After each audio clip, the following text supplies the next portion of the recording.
하나님의 말씀은 로마서 8장 24절에서 25절의 말씀입니다. 우리가 소망으로 구원을 얻었음에 보이는 소망이 아니니 보는 것을 누가 바라리요? 만일 우리가 보지 못하는 것을 바라면 참음으로 기다릴지니라. 아멘. 할렐루야. 가정과 교회를 축복하며 평강이 복이 임하기를 기원하는 마음으로 샬롬 축복하시고 서로 인사 나누시기 바랍니다. 샬롬. 샬롬. 오늘도 주일 예배 잘 나오셨습니다. 사람은 소망이 있어야 살 수가 있죠.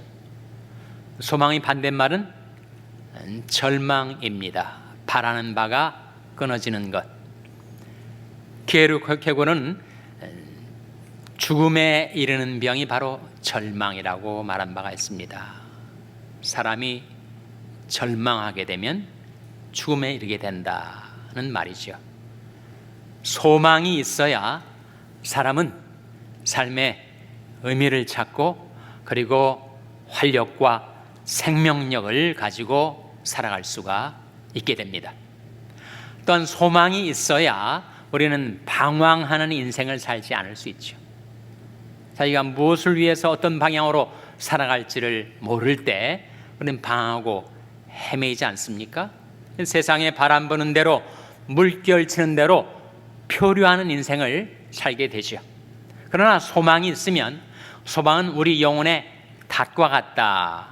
히브리서 나온 말씀인데 우리에게 이 소망이 있는 것은 영혼의 닷과 같아서 소망이 있으면 방황하거나 표류하지 않는 인생을 살게 된다는 거죠.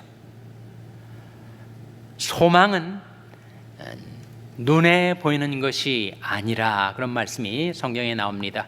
우리가 소망으로 구원을 얻었음에 보이는 소망이 아니니 보는 것을 누가 바라리요? 보이는 소망이 아니다. 우리가 돌아보는 것은 보이는 것이 아니요 보이지 않는 것이니 보이는 것은 잠깐이요 보이지 않는 것은 영원함이라. 우리가 눈으로 바라보는 이 세상 모든 형적은 다 지나가고 사라져 버릴 것입니다. 그래서 우리 소망은 눈에 보이지 않는 영원한 소망이다 라는 것인데 그 소망의 실체가 무엇인가? 두 가지로 말씀드릴 수 있어요. 소망의 실체는 바로 하나님의 나라와 하나님의 형상입니다. 우리는 하나님의 나라를 소망하며 살죠. 하나님 나라에 들어가서 거기서 영원히 살 것을 소망합니다. 그것이 어떠한 나라인지 그 하나님 나라의 내용이 성경에 게시되어 있습니다. 요한계시록 21장 1절 화면에 나온 말씀 같이 읽겠습니다. 시작. 또 내가 새하늘과 새 땅을 보니 처음 하늘과 처음 땅이 없어졌고 바다도 다시 있지 않더라. 이 말씀 가운데 또 내가 새하늘과 새 땅을 보니 천지개벽의 역사가 일어나고 장차 이루어질 새하늘과 새 땅이 바로 우리가 바라는 소망 하나님의 나라입니다. 거기에는 뭐가 없다고 했어요? 바다가 다시 있지 않더라. 성경에서 바다는 모든 불안정성의 근원입니다.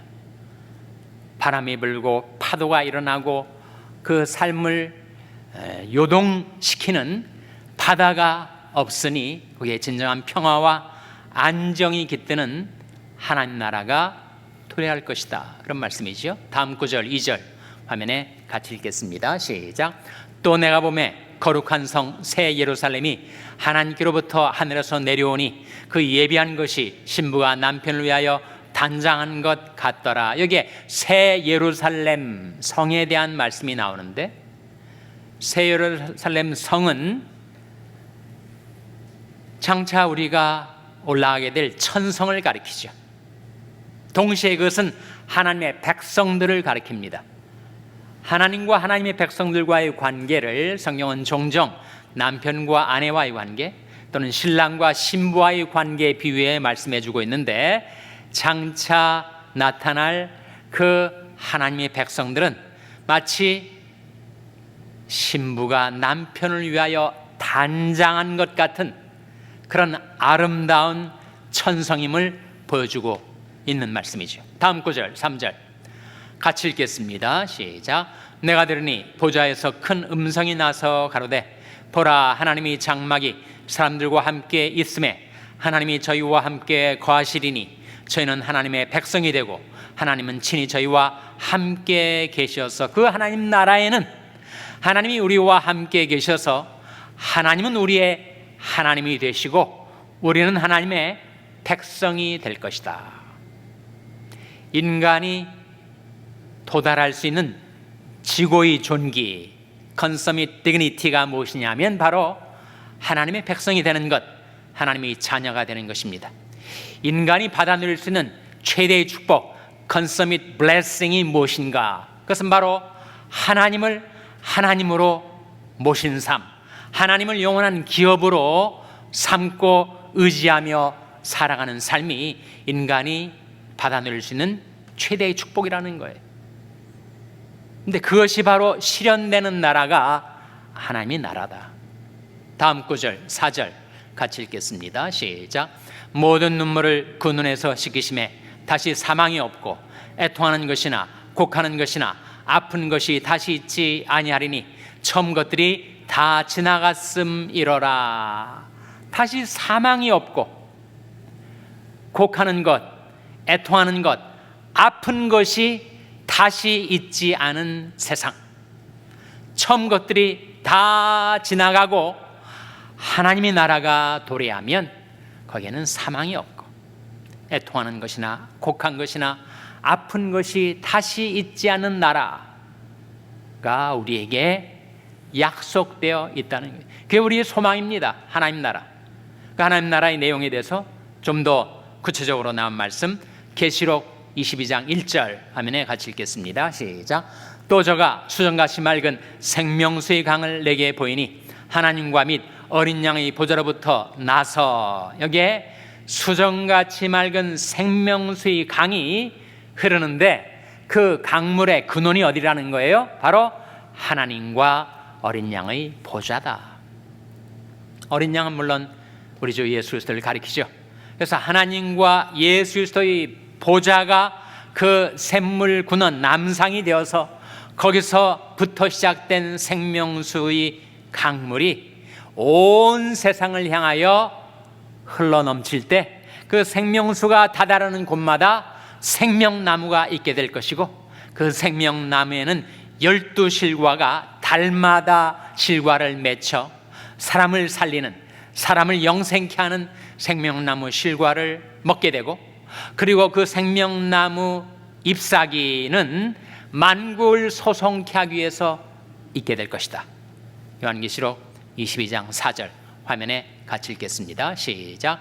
길 가운데로 흐르더라. 강 좌우에 생명나무가 있어 12가지 실과를 맺히되 달마다 그 실과를 맺히고 그 나무 잎사귀들은 만국을 소송하기 위하여 있더라. 강 좌우에 생명나무가 있게 되는데 그 생명나무의 12실과가 달마다 실과를 맺히고 그 잎사귀는 만국을 소송케 하기 위하여 있을 것이다.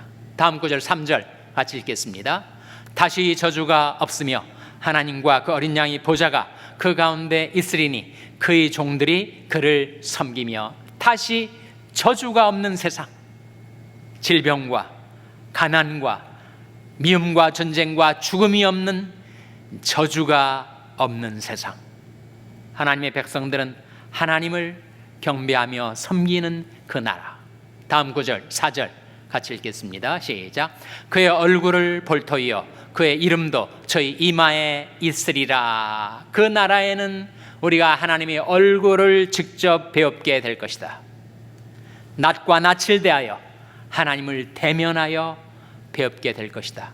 그리고 그의 이름이 하나님의 백성들이 이마에 새겨질 것이다. 그의 이름은 그의 인격을 가리키는 것이고 하나님의 인격이 우리 안에 이루어지게 될 것이라는 말씀이죠. 이것이 우리가 바라보는 바 소망의 실체입니다. 하나님의 나라, 그것이 바로 우리의 소망이라는 거예요. 그 나라에 들어가면 우리 주 예수 그리스도는 우리를 생명수 샘으로 인도하시고 하나님께서는 우리 눈에서 모든 눈물을 씻어 주실 거라고 했습니다. 계시록 7장 17절 화면에 같이 읽겠습니다. 시작. 이는 보좌 가운데 계신 어린 양이 저희 목자가 되사 생명수 샘으로 인도하시고 하나님께서 저희 눈에서 모든 눈물을 씻어 주실 것임이러라. 이것이 바로 하나님 나라의 비전, 하나님 나라의 소망입니다.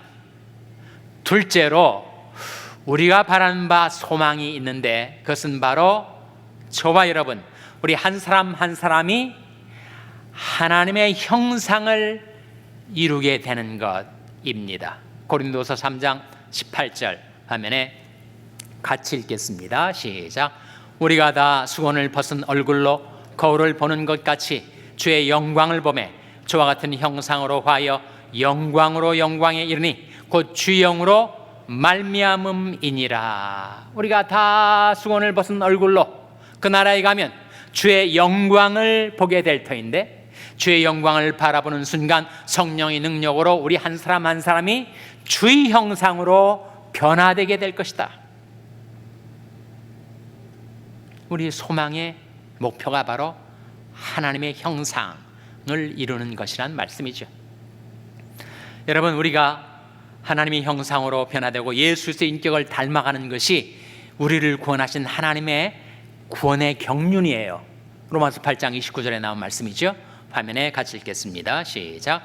하나님이 미리 아신 자들로 또한 그 아들의 형상을 본받게 하기 위하여 미리 정하셨으니 이는 그로 많은 형제 중에서 맏아들이 되게 하려 하심이니라. 하나님이 왜 우리를 구원하셨는가? 우리로 하여금 그 아들의 형상, 예수 그리스도의 인격을 닮아하고 하나님의 형상을 본받게 하기 위함이라고 말씀하고 있는 것이죠. 그러니까 이제 우리가 바라보는 이 하나님 나라의 소망과 더불어 우리가 그 나라에 들어가게 될 그때, 예수 그리스도께서 세상에 다시 오실 때 우리의 속사람, 우리 영혼과 인격은 하나님의 형상으로 변화되고 우리의 이 몸, 병들고 사고 나면 다치고 깨지고 죽어갈 우리의 비천한 몸은 자기의 영광스러운 부활의 몸으로 호련히 변화하게 된다. 요한일서 3장 2절 말씀 화면에 한번 같이 읽겠습니다. 시작. 사랑하는 자들아, 우리가 지금은 하나님의 자녀라. 장래 어떻게 될 것은 아직 나타나지 아니하였으나 그가 나타내심이 되면 우리가 그와 같을 줄을 아는 것은 그에 계신 그대로 볼 것을 이남이니. 사랑하는 자들아, 우리가 지금은 하나님의 자녀라. 장래 어떻게 될 것은 아직 나타나지 아니하였으나 그가 나타내심이 되면, 예수 그리스도께서 다시 오시게 되면 어떻게 된다고요? 우리가 그와 같을 줄을 아는 것은 그에 계신 그대로 볼 것을 이남이니. 예수 그리스도께서 오실 때 우리의 속사람, 우리 영혼과 우리의 인격은 예수 그리스도의 인격으로 변화되게 되고 우리 몸 역시, 우리 낮은 몸을 자기 영광의 몸이 부활의 형체로 변케 하시는 하나님의 역사로 우리가 예수 그리스도께서 입고 계신 그 영광스러운 부활의 몸을 나도 입게 된다. 예수 그리스도를 보는 그대로, 그 인격과 몸대로 우리도 그와 같이 변화되게 된다.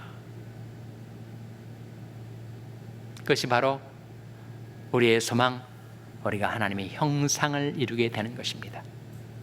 성경이 우리에게 보여주는 바 2대 소망이 있는데, 우리의 궁극적인 소망, 영원한 소망 두 가지가 있는데, 첫째는 우리가 하나님의 나라에 들어가 살게 된다는 것이고, 둘째는 우리가 하나님의 형상을 이루게 된다는 것입니다.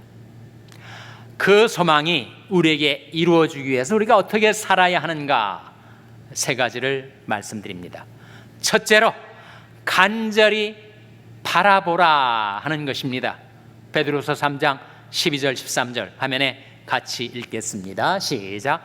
하나님의 날이 임하기를 바라보고 간절히 사모하라. 그날에 하늘이 불에 타서 풀어지고 체질이 뜨거운 불에 녹아지려니와 우리는 그의 약속대로 의에 거하는 바 새하늘과 새 땅을 포도다. 소망이 우리에게 이루어지기 위해서는 그 소망을 간절히 바라보라는 거예요. 사람은 자기가 간절히 바라보는 것을 향하여 살아가게 됩니다. 자기가 간절히 사모하고 갈망하고 바라보는 것에 끌려가게 되어 있습니다. 그래서 우리에게 하나님의 나라와 하나님의 형상의 소망이 이루어지려면 그것을 간절히 사모하고 바라보며 살라 하는 거죠. 사람이 보는 대로 살게 되는 것은, 한국의 정규 목사님 같은 분은 그것을 바라봄의 법칙이다 이렇게 명명한 바가 있습니다. 바라보는 대로 된다. 여러분, 우리가 예수님을 믿고 신앙생활을 하면서 어제보다는 오늘보다는 내일이 은혜로 더 나아지기를 바라고, 주님께서 내 인생길에 나를 찾아오셔서 은혜 베풀어 주시기를 우리가 바라며 살지 않아요? 그것을 간절히 사모하라, 온전히 바랄지어다, 그런 말씀이 나옵니다. 베드로전서 1장에 그러므로 너희 마음의 허리를 동이고 근신하여 예수 그리스도의 나타나실 때 너에게 가져올 은혜를 온전히 바랄지어다. 첫째로 간절히 바라보라. 둘째로 참고 기다리라. 소망이 이루어지려면 참고 기다려야 하겠죠. 소망이 이루어지는 시점은 하나님의 권세 아래 달려 있습니다. 하나님의 때에 이루어질 그 소망의 실현을 위해서 우리에게 필요한 것이 바로 참고 기다리는 것 아니겠어요? 오늘 본 말씀에도 로마서 8장 24절 25절 한번 화면에 같이 읽겠습니다. 시작. 우리가 소망으로 구원을 얻었음에 보이는 소망이 아니니 보는 것을 누가 바라리요? 만일 우리가 보지 못하는 것을 바라면 참음으로 기다릴지니라. 만일 우리가 보지 못하는 것을 바라면 참음으로 기다릴지니라. 참고 기다리는 것은 정말 어려운 일이죠. 인내는 누구에게나 어렵습니다. 성질 급한 한국인들에게는 정말 인내가 어려워요. 전에는 은근과 끈기가 한국 민족의 특성이라 했는데 요즘은 IT 시대에 발맞춰서 워낙 성질이 급하고 성격이 불같습니다. 한국 사람들은 인내를 달라고 하나님 앞에 기도할 때도 이렇게 기도한대요. 하나님, 제게 인내를 주시옵소서, 당장 주시옵소서, 그런다는 거예요. 우리에게 인내가 필요합니다. 전도 7장에 나온 말씀인데, 참는 마음이 교만한 마음보다 낫다. 사람 중에는 정말 실력 있는 사람들이 있잖아요. 막 능력도 있고 재능도 넘치고. 그러나 인생의 마지막 승리는 참는 자에게 오는 것이다. 참는 마음이 교만한 마음보다 낫다고 말씀하고 있습니다. 너에게 인내가 필요함은 너희가 하나님의 뜻을 행한 후에 약속을 받기 위함이라. 우리 이 세상에 살면서 하나님의 뜻을 행하려고 애쓰지 않습니까? 그런데 하나님의 약속이 우리에게 주어질 때까지 인내해야 되겠죠. 너에게 인내가 필요하면 너희가 하나님의 뜻을 행한 후에 약속을 받기 위함이라. 참고 기다림. 소망이 이루어지려면 참고 기다리라. 셋째로, 소망이 이루어지려면 한 걸음씩 나아가라 하는 것입니다. 여러분, 우리 인생의 발걸음은 걸음걸음마다 그것이 그 걸음이 여호와께로 말미암은 것이라고 했어요. 그래서 우리가 하나님이 정해주신 그 길을 걸음걸음 내디디며 갈 때 하나님이 기뻐하십니다. 그런데 가다가 시험을 받고 유혹을 받아서 우리가 그 길에서 이탈하거나 또는 그 길에서 넘어질 때가 있단 말이지. 실족할 때가 있어요. 실족한다고 다 끝난 것이 아니고 아주 엎드러진 것이 아닌 이유는 하나님의 백성들, 하나님의 자녀들은 하나님께서 손으로 붙들어 주시기 때문입니다. 시편 37편 23절 24절 화면에 같이 읽겠습니다. 시작. 여호와께서 사람의 걸음을 정하시고 그 길을 기뻐하시나니 저는 넘어지나 아주 엎드러지지 아니함은 여호와께서 손으로 붙드심이로다. 하나님께서 나를 손으로 붙들어 주실 때 나도 믿음으로 하나님의 손을 붙들고 일어서서 이제는 내딛는 걸음 하나님이 기뻐하시는 길로 걸음마다 살아가야 하지 않겠는가. 우리가 세상에서 고난을 당하죠. 고통을 겪을 때가 있습니다. 또 어려움, 이런저런 어려움에 처할 때가 있어요. 근데 그것은 다 하나님이 우리를 위해서 사용하시는 도구라고 했습니다.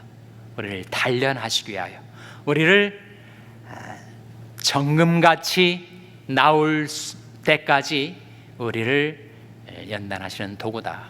욥이 그렇게 말을 하지 않았습니까? 나이 가는 길을 오직 그가 아시나니 그가 나를 단련하시면은 내가 정금같이 나오리라. 정금같이 하나님의 형상을 이루어 나오게 된다는 거죠. 바로 다음 구절에 11절에 이런 말씀이 나옵니다. 욥기 23장 11절 같이 읽겠습니다. 시작. 내 발이 그의 걸음을 바로 따랐으며 내가 그의 길을 지켜 치우치지 아니하였고 내 발이 그의 걸음을 바로 따랐다. 주님께서 내 인생길에 나를 찾아오셔서 내 앞서 행하시며 주님이 걸어 나아가실 때 나도 주님의 걸음을 따라 바짝 주님을 뒤쫓고 내가 그의 길을 지켜 좌로나 우로나 치우치지 않고 주님께서 입술로 내게 어떤 명령을 하시면 내가 그 입술의 명령을 어기지 아니하고 내가 일정한 음식보다 그 입의 말씀을 더욱 귀히 여겼구나. 욥이 이렇게 고백을 합니다. 다음 구절 12절 화면에 같이 읽겠습니다. 시작. 내가 그의 입술의 명령을 어기지 아니하고 일정한 음식보다 그 입의 말씀을 귀히 여겼구나. 여러분, 일정한 음식보다 그 입의 말씀을 더욱 귀히 여길 정도로 그렇게 하나님의 말씀을 사모하고 갈망하고 그 말씀을 구하고 찾고 그 말씀 얻으려고 주님 앞에 나오십니까?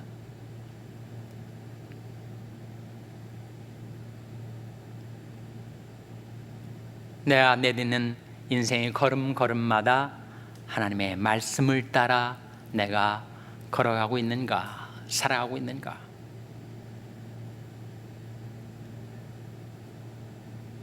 현대 선교의 아버지라고 불리우는 윌리엄 캐리는 영국 태생입니다. 카블러의 직업, 구두 수선공의 직업을 가지고 살다가 32살에 인도로 갔어요. 그래서 오늘날 우리가 알고 있는 현대 인도의 그 복음의 초석을 닦았던 그는 지금 세계 수많은 선교사님들이 다 현대 선교의 아버지라고 인정하는 그런 인물이 되었습니다. 그가 남다른 대단한 능력과 재능이 있어서 그렇게 된 것이 아니었고, 지금 자기는 한 가지 할 수 있는 것이 있다. I can plod, P-L-O-D. 뜻은 나는 걸을 수 있다.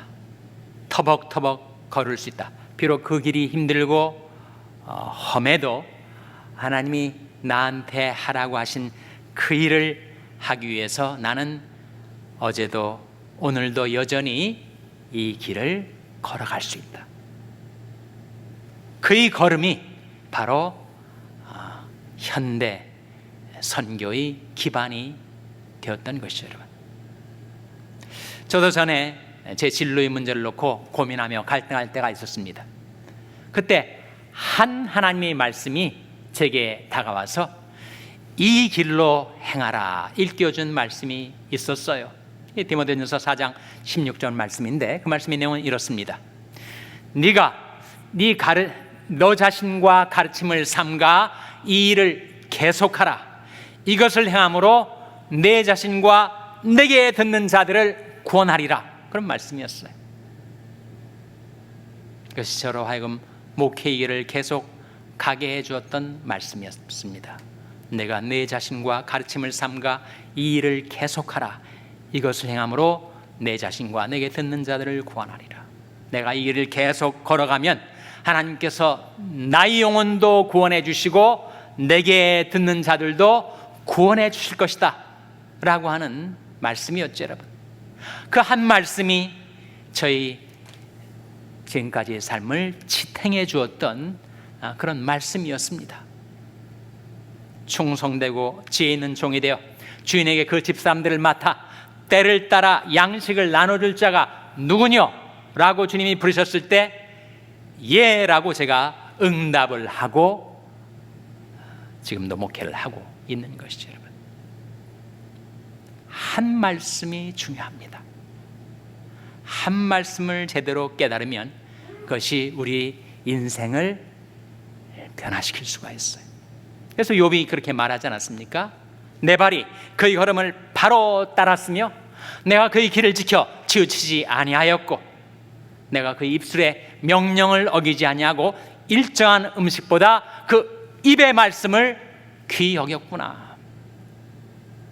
여러분, 하나님의 말씀을 귀히 여기시고 그 말씀을 구하고 찾으시고 금을 찾는 것 같이, 은을 찾는 것 같이, 보배를 찾는 것 같이 그 말씀을 구하여 찾으시고 여러분의 마음속에 깨달아지는 말씀, 하나님이 보내주신 것 같은 말씀을 발견했을 때 그 말씀과 더불어 여러분의 걸음걸음을 내디딜 때 한 걸음씩 나아가라. 우리는 하나님의 나라 그리고 하나님의 형상의 소망을 가지고 살아갑니다. 나는 소망을 품고 더욱더욱 주를 찬송하리라. 우리가 이 길을 가면서 내가 어떻게 살아야 하는가? 첫째로 그 소망을 간절히 바라보라. 둘째로 참고 기다리라. 셋째로 한 걸음씩 나아가라. 그럴 때 하나님이 주신 소망이 여러분의 인생, 여러분의 삶 가운데 이루어지게 되시기를 주님의 이름으로 축원합니다. 기도하시겠습니다.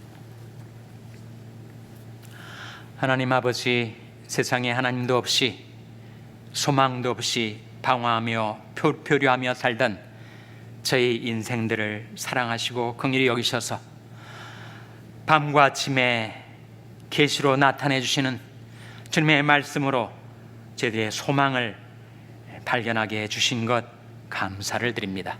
하나님의 나라와 하나님의 형상의 소망을 향하여 한 걸음씩 나아가는 저희들의 삶이 될 수 있도록 하나님께서 말씀으로 저희들을 인도하여 주시기를 바라옵고 예수님의 이름으로 기도하옵나이다. 아멘.